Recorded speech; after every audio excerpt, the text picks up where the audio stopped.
Hello, everyone, and welcome once again to the Fisherman's Post Saltwater Podcast Series. This episode is titled Taking Kids Saltwater Fishing Summer Edition. We're going to be talking about taking kids fishing in the summertime. I'm going to be talking with Captain Mike Oppegaard of Native Sun Guide Fishing out of the Topsail area. And we're going to be talking about some of the different age groups and what you see, whether it's a 6 to 10 or 10 to 14 or 14 plus age group that you're targeting and get them interested and enjoying fishing. Then we're going to talk about artificial versus baits. We're going to be talking about casting, trolling, and then we're going to finish up with the ever important attitude when it comes to taking kids fishing. My name is Gary Hurley of Fisherman's Post, and Fisherman's Post has been serving the saltwater fishing community since 2003. We've been bringing you fishing reports, fishing information, fishing tournaments, fishing schools, and here in our latest efforts, the Fisherman's Post Saltwater Podcast Series. And it is in this podcast series that we reach out to our captain and guide friends from up and down the North Carolina coast, asking them to share with us their thoughts, their knowledge, their insights on how to catch more fish more often. Albeit, I think the higher purpose isn't just more fish more often, but getting you guys confidence, getting you guys excited so that you grab your family and friends and get out on the water and spend more time together more often. And I'm joined in this podcast endeavor, this episode, just like I am every episode, with my podcast partner, Billy Thorpe of Thorpe Creative. Billy, welcome to yet another chapter of this podcast journey. Here we are, Gary, another episode. I'm super excited. One thing you said in the intro is taking your family and friends fishing. Yeah, you don't take me fishing, so I guess I'm not a friend. That's you don't have to say anything. You don't take it for yourself. Don't worry about it. I don't know how many times I've invited you. In fact, you even have a text with a specific date and captain invite that you conveniently didn't reply to because I'm guessing your wife hasn't told you whether or not you can do it or not. Oh, no, you know what? She did tell me, and I meant to respond, and I forgot to. So I'm in. Oh. This is the official announcement. Man, all right. Well, there we go. I'm taking my friends fishing. Just like I said. Oh, jeez.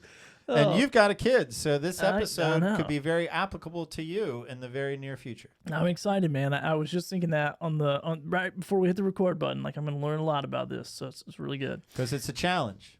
People need help. Challenge raising a kid, challenge teaching a kid how to fish. It is, and Mike has some experience with it. I'm looking forward to talking to him about it. Well, I am too, so I will go ahead and give our sponsors a shout out while we get ready for Mike, or Mike gets ready for us. We got RA Hitch in the Raleigh Apex Hitch there. Hitches, trailers, bike racks, and more. Anything you need for the outdoors as far as like trucks and all that kind of stuff goes. Go see these guys. They got an extensive website that Gary obsesses over.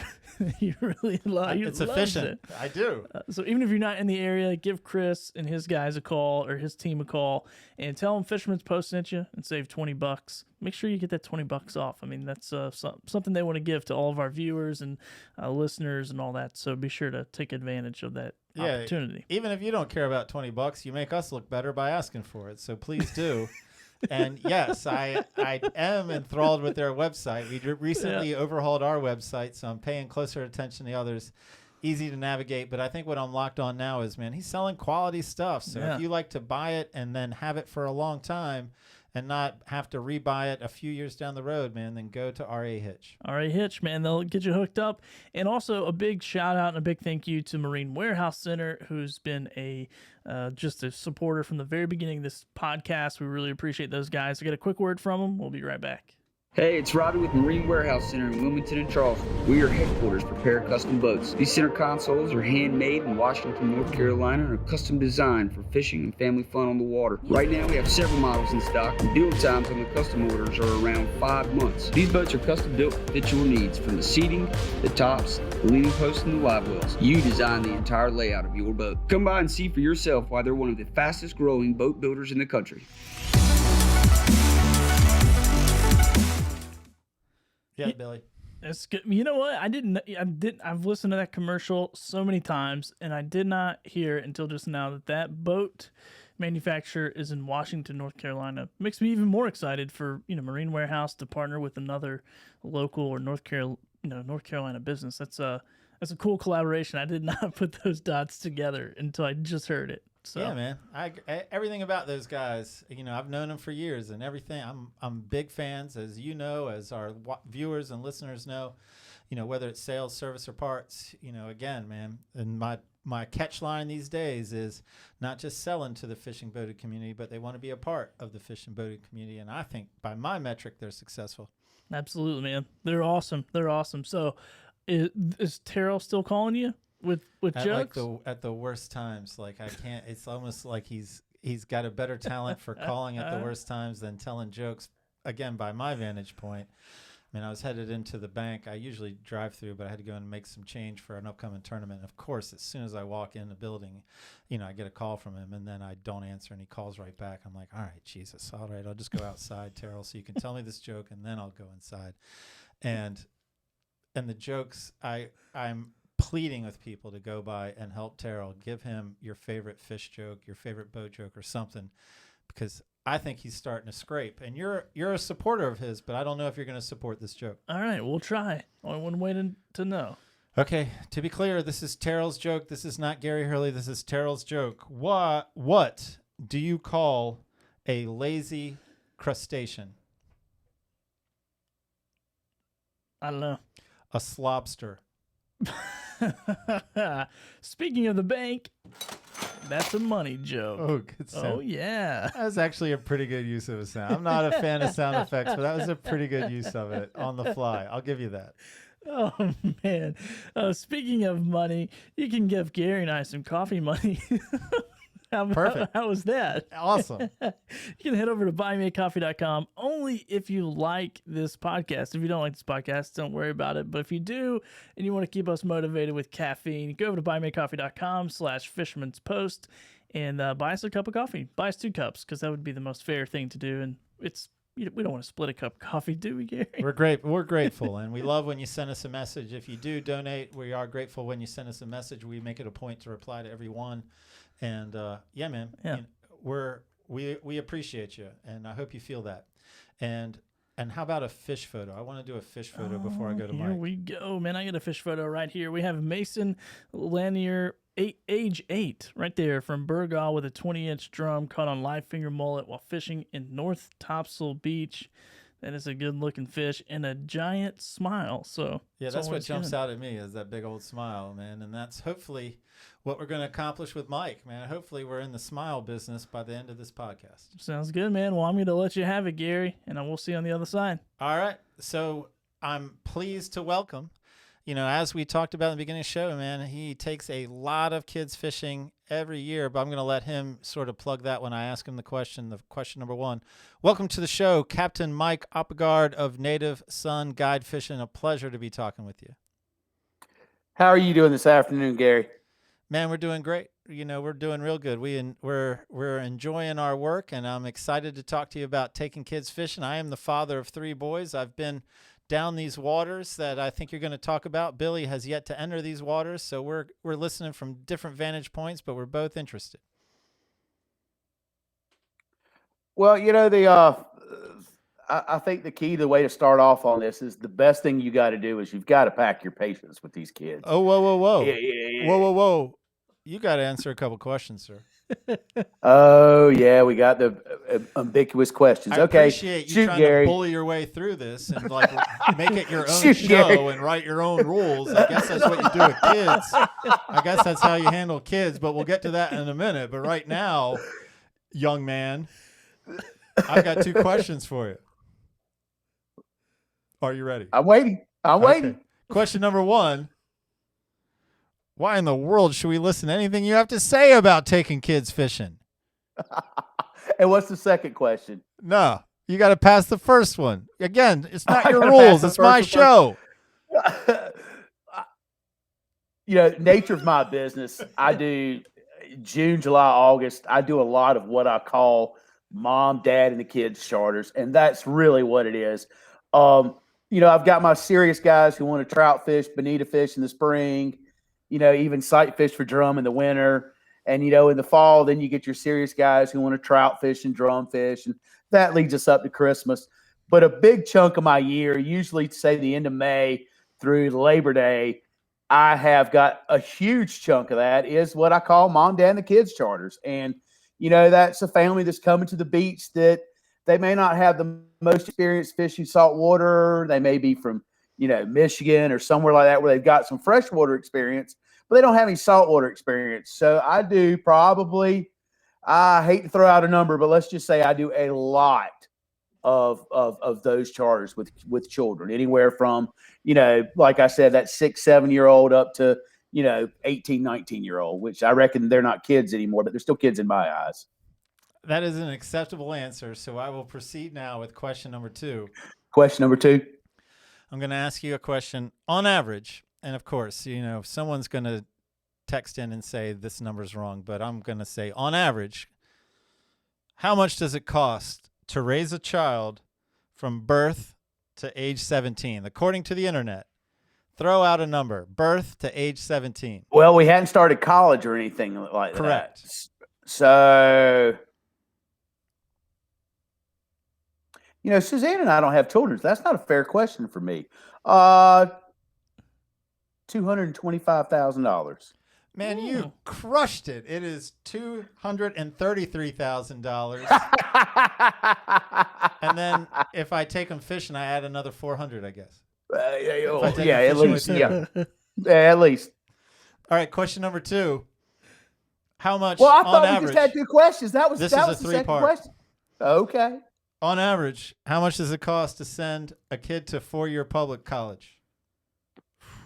Oh wow, I think that's gotten really expensive. When I went, it was like $800 a semester. And the textbooks were written on stone tablets. Hey, we had computers. Hold on now. Texas Instrument calculator doesn't count as a computer, sir. Let's see. One of my first computer professors did actually work on the UNIVAC when he was a grad student. So that tells you. I'm going to say $25,000 a year, about $100,000. Again, you are money, dude. 102,000 is again the number the internet gave me. So you have owned the non-fishing related question. So let's move on. Let's move on to the main event. And we're going to talk about some different types of fishing, but I think you wanted to first sort of, from your perspective, tell me about like the different age groups and sort of what qualifies them or what categorizes them. Yeah, I think the first thing we need to do is kind of look at what the age of the child we have going is. I divided it up. I sent you some notes, and I've got 6 through 10, 10 through 14, and 14 plus. And that really is just a ballpark. I've got some 12-year-old, 13-year-olds that are fishing machines. It's what they love to do. It's what they want to do. I've got some other kids who, maybe 14, 15, and don't really have that much experience. But what I usually do is, 6 to 10, you've got about 2 to 2.5 hours of focus. They will start to lose patience after about 2.5 hours. It may be that you're still catching fish. They just get bored. Modern society, everybody's got a screen in front of them. Attention spans are very short. And especially at that 6 to 10 age, you got to do stuff that makes them enjoy themselves. And you can't just sit there and pound away and fish, because really about 2.5 hours and they're done. 10 to 14, you can get that 3 hours, maybe 4 hours, really depending on how engaged they are, whether it's if they're new to fishing, they may not be that excited about it. If they've been fishing with dad and they're kind of really starting to get into it a little bit, then 4 hours is no problem for them. Once they get 14 plus, then that's 6 hours, even 8 hours. Just really depending on whether or not the kid really wants to do it, or, as a parent, you kind of have to almost say, hey, your kid's attention span better than anyone. And that's what I do a lot of times is I have a conversation with mom and dad about, hey, how does this kid like to do? Does he like to sit? Is he really active? Can he sit still for a while, or is he one that has to be on the go? And we'll talk some more about the kid that has to be on the go, or the kid that wants to sit still later on in the segment. But you got to approach it that way. A lot of times with the 6 to 10 year olds, a lot of fun things to do is to, hey, go fish with them for a couple hours, first thing in the morning, and then go pull off to a marsh creek and go walk around and look at the horseshoe crabs, look at the blue crabs, look at the conchs, look at the minnows, take a throw net, catch stuff. That kind of stuff really, although it's not technically fishing, it gets them interested in it. And the more you can get them interested in it, the more that you're kind of building the fire, as it were. I always consider myself to be the guy who who kind of throws oxygen on the flames, throws gas on the flame. If the kid's got the spark, then it's my job to really kind of get a burning for it. And that's a lot of fun. I mean, you kind of get these kids who enjoy it, but can't quite put it all together. And if you can get them to start to really put it together and see, the light bulb go off and everything happen, it's a great thing, because now all of a sudden, you've done your job, but more importantly, dad now or mom has somebody that can go and fish with them. And that's kind of what I'm doing, at least, is trying to encourage the kids and give them a little bit more experience and give their parents a little bit more experience about what we can do to kind of make them more successful. Because if they're not successful with it, there's nothing worse, especially in those shorter attention spans, to sit there and not catch fish and just sit there. And so what I do a lot of times is with the younger ones, we may go fish for an hour or two. We may go play in the creek for an hour, and then we may go fish one more hour before we go home. It just really depends on what the kid wants to do. And I think, if anything, when you and I were talking about doing this seminar interview earlier, it's really good for your parents to kind of remember they need to put, their ego and all the stuff that they expect to do kind of in their pocket for a little while. Certainly there are some 14, 15, 16-year-olds that I can push like I'd push you, Gary. They love it. It's what they want to do. They're eat up with it. I can stand back behind them and drive them like a rented mule, because I know it's what they're doing and it's what they want, and they love it. There are some, though, that maybe don't quite have that spark yet, haven't quite had that flame, fanned a little bit. For those guys, you got to be a little bit more patient, and you got to kind of be able to go with the flow. And I always encourage parents, as we're talking about things they can do to help their kids move along, and that's one of them, is to be a little bit more patient and have a little bit more relaxed attitude. It's really hard to be hard driving when you have a toddler or somebody just above a toddler on the boat. Man, I follow all that, and everything sounds reasonable, and I can tell already you're well-versed in working with kids. And I could tell, too, from your list, like, you just have some different options, and they play differently to the different audience on the boat. Because, again, every kid's different, and we're trying our best with the 6 to 10 or the 10 to 14 to categorize. So the first thing you have here is artificial versus bait. How does that play into our conversation of not just teaching kids how to fish, but teaching kids how to enjoy fishing? First things first is artificial and bait, we kind of probably ought to talk about casting first. And I know I've got that after this, but with bait, it's a lot easier for children who can't cast. A popping cork in a creek mouth going with the current, that child can cover 100 yards of bank and never have to make a cast. You throw it out, you open up the bail, and you let it just drift down the bank. And for a kid that can't cast or is just learning to cast, you can have them cast that 20, 30 feet to get the popping cork out to the side of the boat. And then they just leave the bail open and it does it for them, and hey, it's on a popping cork. So when you get a bite, the cork goes down. It's a very visual. They can see it. So that's one of the best things to do in terms of bait, is to let that kid, something like that, very similar, where they don't have to cast far, where they can watch a popping cork and they've got a visual cue as to what actually is going on at the bait. Now, once they start casting, it's a great thing to throw artificial, especially what you said earlier, that kid that always has to move. I was probably a very hyperactive kid. I'm sure a lot of you guys are. If you've got a child that has to move, has to be, movement is their type of engagement, if you will. Throwing artificial baits, throwing a spoon, throwing a soft plastic on a jig head.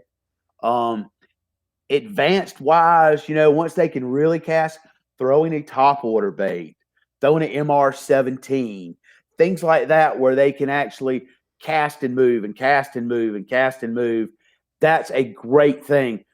But you want to make sure they can cast first, and you also want to have your popping corks and your bait and everything kind of as backup, because even adults like me, I could probably go throw topwater for 6 hours. But there's very few people who can do that.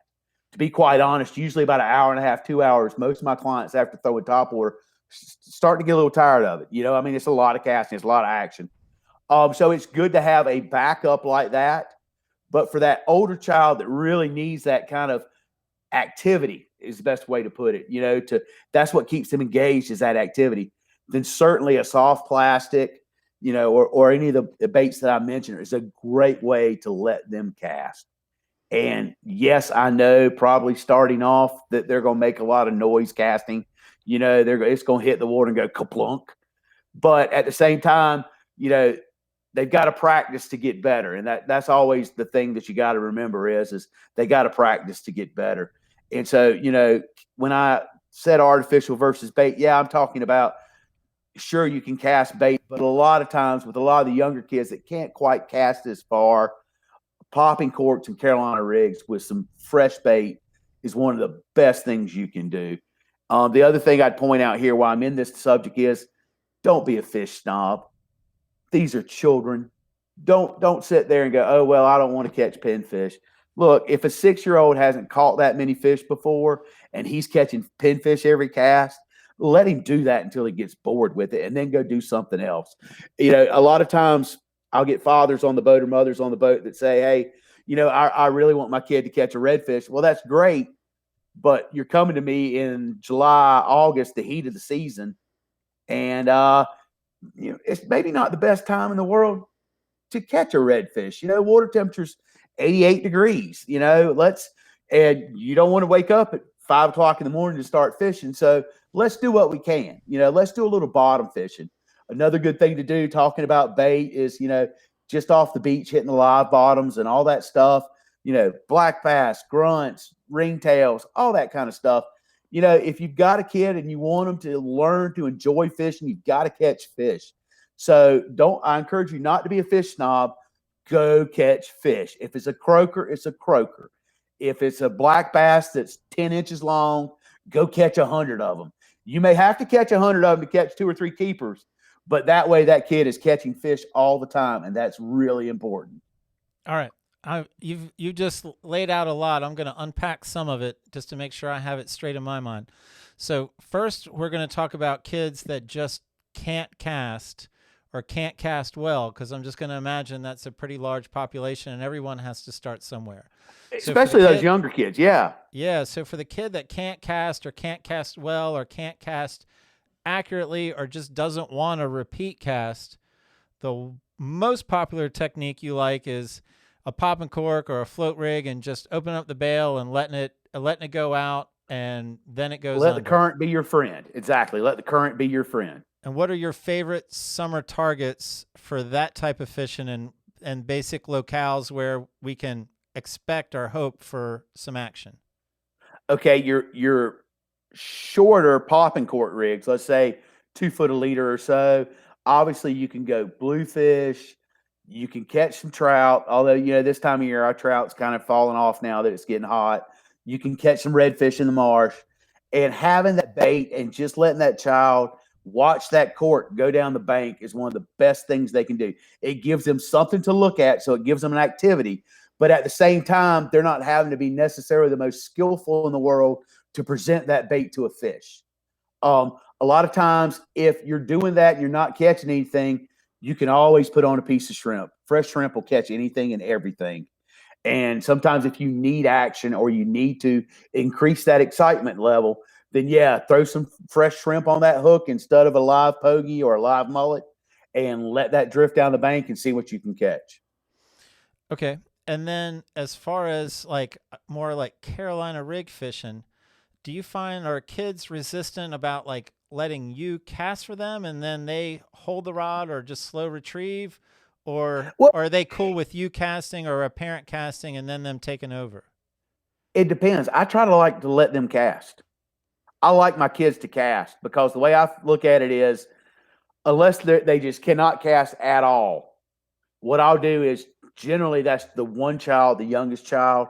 I'll stand him next to me and he and I will fish together, and I may cast a little bit for him. And I encourage you guys, with that 6, 7, 8-year-old, sure, cast for him, hand him the rod, let him fish. I think the important thing at that age, though, throwing those Carolina rigs is to teach them to keep their line tight and pay attention. We all know how, like we discussed earlier, that shorter attention span, sometimes it's hard to keep them engaged. So you've got to, on that Carolina rig, really kind of get them to pay attention to the rod tip and get the line tight so they can feel the bite.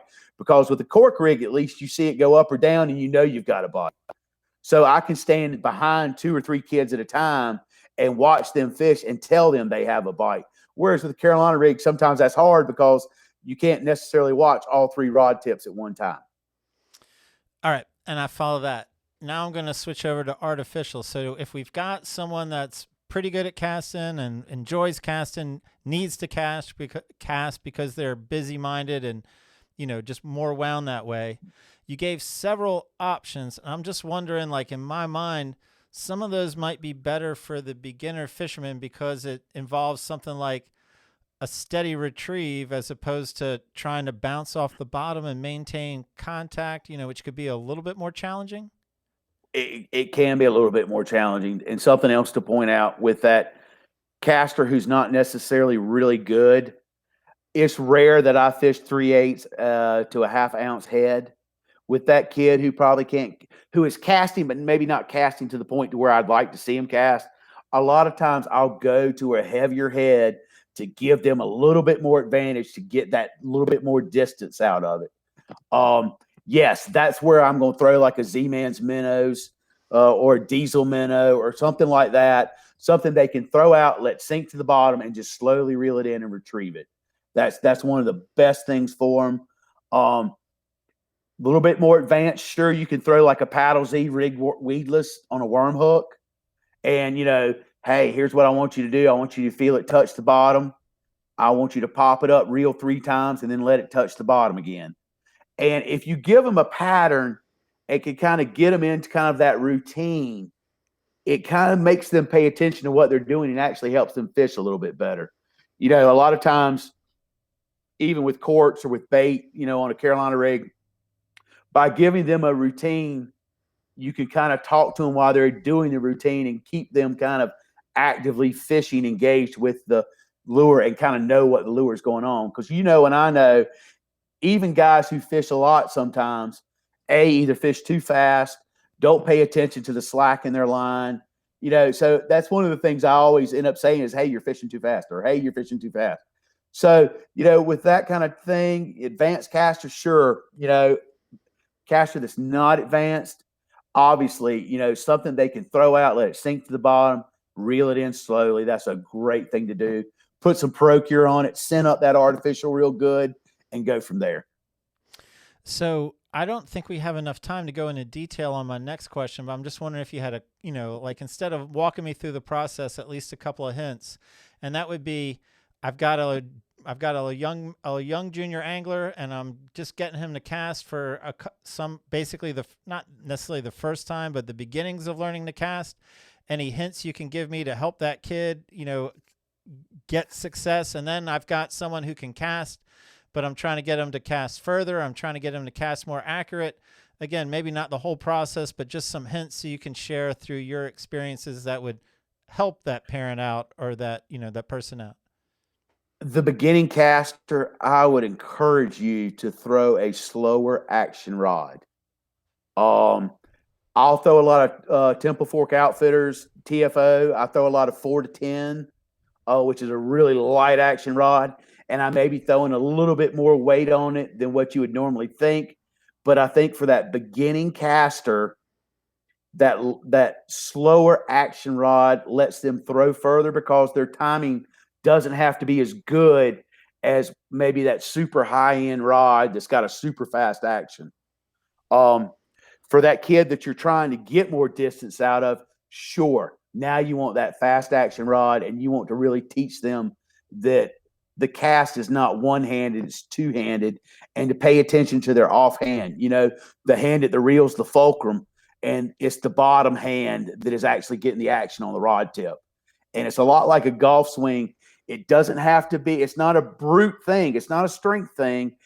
It's just a timing thing. And with regards to that, I do think that those younger kids do better with a slower action rod, a little bit heavier weight, because their timing doesn't have to be as perfect as throwing, a 16th ounce head on a trout soft plastic and an ultra fast rod, where your timing's got to be perfect, or you're really not going to get any distance at all. All right. And now here's my last questions on casting, I think, before we switch over to trolling.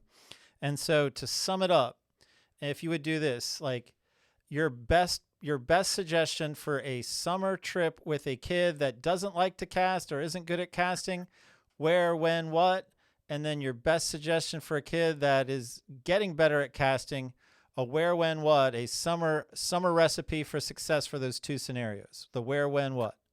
All right, let's start with the kid who likes to cast first, because that one's real simple. If you give that kid a soft plastic with a 3/8 to a ½ ounce head, and you start in the marsh and you hit every oyster bar, every slough that cuts into the main creek, every grass flat, he's going to catch a flounder, he's going to catch a lizard fish, he's going to catch a drum. That to me is the kid who loves to cast. That big soft plastic slathered in Procure, and let him just cast until he can't stand it anymore.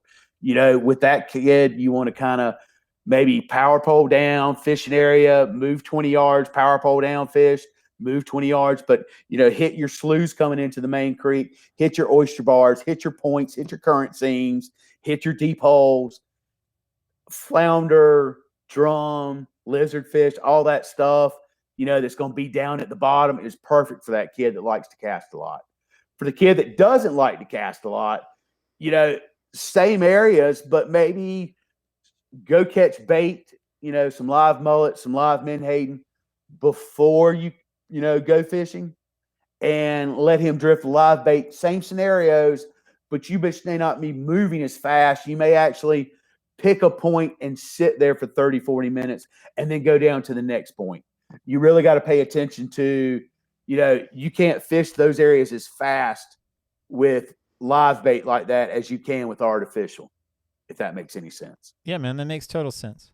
And then, so unless you have any final thoughts on casting, I would say I'm ready to hear your thoughts on trolling, getting kids involved and liking trolling.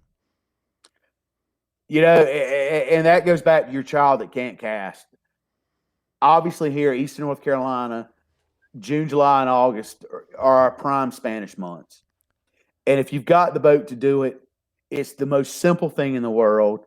It's very, very simple. It is a number one planer and a double alt Clark spoon. You want 20, 25 feet a leader, and you want the boat to go 7 miles an hour. And that is absolutely as the most simple I can make it, and that is all there is to it. I mean, it's that simple. And the reason I really like trolling for Spanish with kids, especially kids that you don't know if they can cast or not, is because they've got it, the boat's moving, things are happening, you're catching fish, hopefully. And so, they can catch their own Spanish. It's not hard. Really and truly, that 10, 11-year-old, by the time they're that age, I can get them setting their own planer. I can get them putting the rod in the rod holder. I can get them picking up the rod, reeling in the fish, handing the rod to their parent, and landing the fish and putting it in the live well. And that's what you're looking for. And so, earlier when I said don't be a fish snob, I know a lot of us are like, well, yeah, it's Spanish. It's kind of boring. But it's so simple. It's so perfect for, those younger kids is to go Spanish fishing. Obviously, pick your days and be careful. You are outside the inlet, and things do happen and happen regularly. But if you've got the boat that can do it, pick a nice, pretty day. Again, a double alt Clark spoon, a number one planer, 20 foot a leader. It is that simple. 7 miles an hour. There you go. So I like your thought about getting the kid involved in the whole process, not just reeling in the fish. So what are some of the ups and downs of getting them involved in like setting the planer or hand lining the fish or swinging the fish over? Like, what have you found in your experience with kids? Like where they succeed, where they need a little guidance? The big thing is don't take your very expensive accurate reels and take them to troll for Spanish with your children, because chances are you're going to lose one. I go through probably 3 a year, maybe. It just happens. You just kind of shake it off and go, okay, well, that's good. That's why you'll see me fishing with a lot of Spanish reels, or it's a $50 reel and a $75 rod, because, hey, if it goes overboard, it's not that bad. They're actually really interested in it. And, guys, that you've got your own boats and stuff like that, is I'll let the kids drive a lot, which is great, because I can let them drive and I can sit there and talk to mom and dad. Now, maybe not necessarily in a crowd on Saturday morning out the inlet with 20 other boats around, but certainly during the week or one of those off days when there's not a lot of people around, you could tell them to, hey, go to that tree, and you can sit and talk to the parents while we're trolling, and they're doing something. They're driving the boat. So that makes them real happy. I mean, it's a great way to keep them engaged in the process of what we're doing. Another thing I'll do is I'll turn the fish finder on, and I'll turn I probably shouldn't say this. I'll turn the gain really up so it marks just everything that goes under the boat, right? Because I've got the gain cranked all the way up. So, hey, look, is that fish there? And, we can go look back at the back of the boat and see if that's a fish. Those kinds of things, just to kind of keep them excited, keep them active, keep them engaged. It's really important. Like I said, through all this is a lot of guys who fish a lot want their children to have that desire, but you've got to really start off real small and build that desire. You can't expect that 11-year-old, 12-year-old girl or boy to have the same desire to go light tackle fish a trout that you do, because they don't have the experience. Sure, they may get there eventually, but you can't take them to go throw topwater the first 5 or 6 times they fish, them not catch anything, and then wanting to go back for the 7th time. It's not smart. What you want to do is you want them excited about fishing. And once you get them excited about fishing, sure, then you take them topwater fishing. Yeah, they may not catch anything, but they may really be ready to go again, because they know the last 4 times they caught Spanish, they caught flounder, they caught whatever, and they're excited to go, and they understand that, okay, now I'm doing something a little bit more technical. It's not going to be as fast. Here's what's going on. And that's a great way, really, to kind of bring them along to where you can get them to, for lack of a better term, the adult level. You know what I'm saying? There's a lot of 15, 16-year-olds that I fished with for 6 or 7 years. And like I said earlier, I'll ride them like a rented mule, because I know how much they love to fish. And I'll put them on the front of the boat and just, for the whole trip, hey, cast to that point. Hey, cast that oyster bar. No, that's too short. Throw again, cast that oyster bar. Because I know that they've got that skill level and they've got that desire to do well, that I can actually kind of push them like I would an adult. I can't do that to little Johnny, who's 8 years old and has only fished on Grandpa's pond 3 or 4 times. So I got one. I think we're coming to the end. Well, I do want to finish with your topic about attitude, because I think that is going to be a great way, just to sort of send us off on this mission to get kids liking fishing, enjoying fishing, and learning to fish. One of my battles early on was trying to get my kids to pose for a fish photo, like trying to get them to hold the fish. Man, do you run into any issues like that? Is that anything in your wheelhouse, or I don't even know what I'm asking. Fish grips, bugger grips. Hook it in the lip, hand it to the kid. Let him hold the fish grip. All right. I mean, that's the easiest one to do. Obviously, those drum up 23, 26 inches. If you can get them sitting down and lay the fish on their lap, take the picture, then release the fish, that's really easy. But fish grips are great. Those cheap fish grips you get at Texas, stick it in the mouth, close it. They're plastic. They float. Keep a couple on board. Stick it in the mouth, hand it to the kid, take a picture, let him throw it over. Gotcha.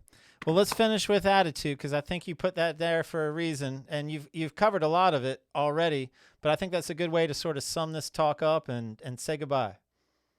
Yeah, attitude is important.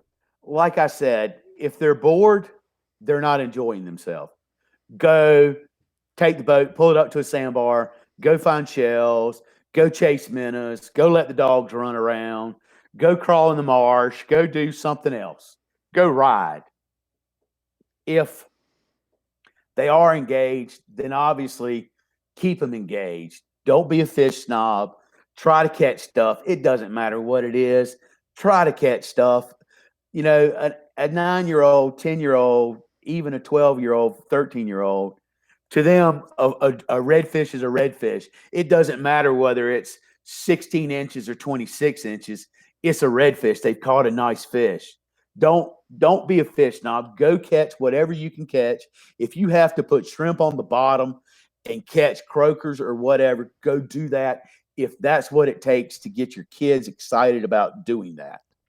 And once they're excited about it, like I said, fanning the flame, once they're excited about it, they're more eager to go. And then once they've gone for a while and they can cast, now you can start doing some more advanced stuff with them. Now you can start doing some artificial bait with them. Now they can start to go flounder fish with you. Now they can maybe go king mackerel fish with you. Maybe they can go offshore with you and some buddies. But the first thing you've got to do is to get them engaged and get them liking fishing and thinking that fishing is fun. If they go and don't ever catch fish, they're not going to have fun. And, you know, sharks, by all means, go catch a shark. What's my best play to go catch a summer shark? Any live bottom on the outside the inlet with a big old piece of cut bait. All right. It's amazing how many sharks are in the area. Believe me. I do believe you. Final thoughts. This is my setup. Any final thoughts to leave us with? I mean, I think the conversation and attitude was great, but I don't want to say goodbye to you until I give you one last open door. I think we covered that all. I mean, you know, it's all about just kind of keeping them engaged. Remember, like I said, though, you know, hey, a pop and cork is a great thing for a kid who can't cast.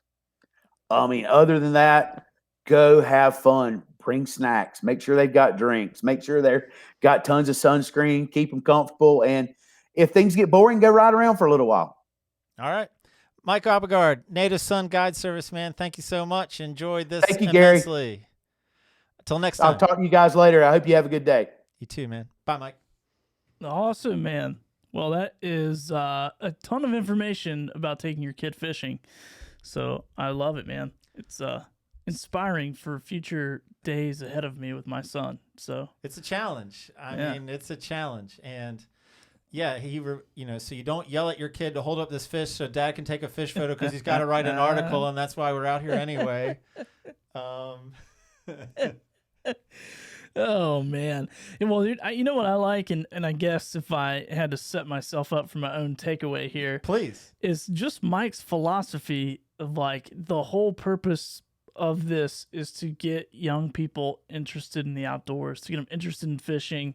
And so it's like all these little tactics, like even the fish finder, like crank up the gain, like let it pick up sticks or whatever it's picking up on the bottom, and you know, get them used to that kind of stuff. Like I love that is building the future of anglers and future anglers. And really the whole reason why we create this podcast is to enable people to catch more fish more often, you know, with their friends and family, as we stated in the beginning of the show every week.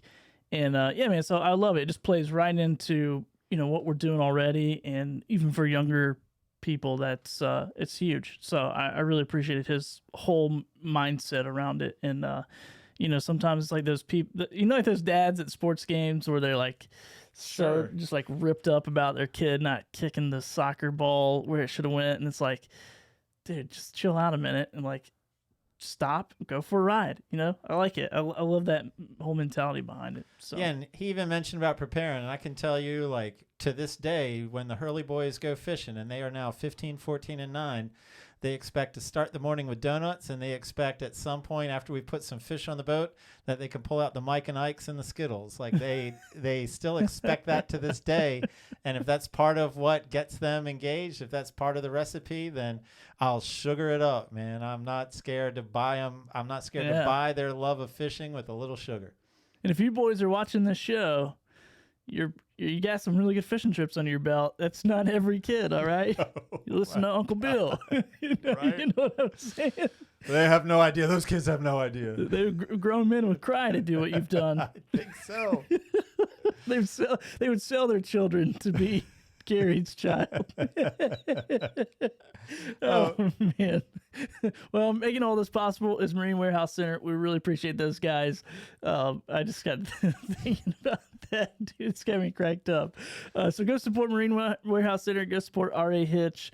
And go book Mike for a trip. If you got some young kids, man, like he's got it dialed in. I really like the philosophy there. Yeah, man, you could tell it's like a natural topic for him, and I appreciated that, man. He's into it. You know, that energy wasn't manufactured. He gets excited just talking about it. Yeah, between that and Topwater, man, he's fired up. I love it. I do too, man. Well, Billy, thank you, man. Yeah, Gary, we'll see you in the next one. Fisherman.